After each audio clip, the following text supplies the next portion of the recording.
Times are tough now for a lot of people. There's a moment you realize people are not only listening to you and watching you, they're depending on you. Georgia's next governor is at the state capitol preparing to take the oath of office this afternoon despite the winter storm. And state legislators are there as well for the start of the 2011 session. And Fox 5's Paul Yates is live at the Capitol with more for us. Paul?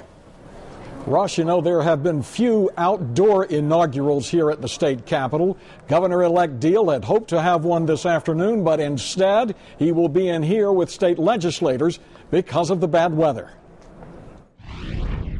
Governor-elect Deal and his wife Sandra arrived this morning at the Capitol. He's to take the oath of office at mid-afternoon.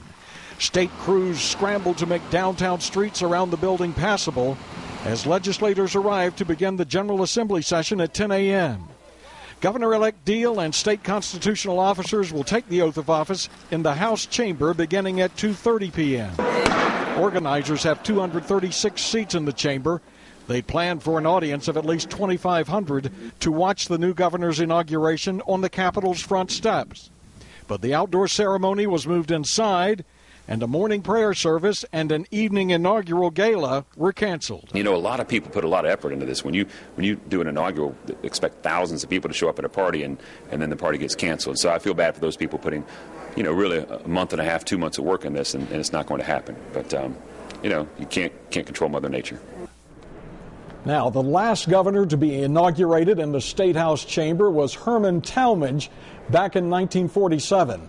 This new governor, new legislature facing a host of serious challenges led by a big budget shortfall, so it's only fitting that they get started here with one big challenge, and that's the weather.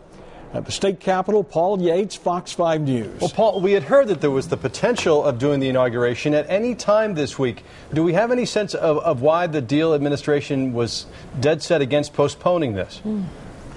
Well, the big reason, Ross, was because of the constitutional mandate that the legislature go into session today, the second Monday in January. There is a legal requirement for that, we're told. The governor-elect said, well, if that's got to proceed, then we should go ahead and make this transition. It's a critical time for the state, not only in terms of the weather, but because of all these other issues. Go ahead and have the transition take place. The legislature was going to be here anyway. All right, the show must go on. Paul Yates, thanks.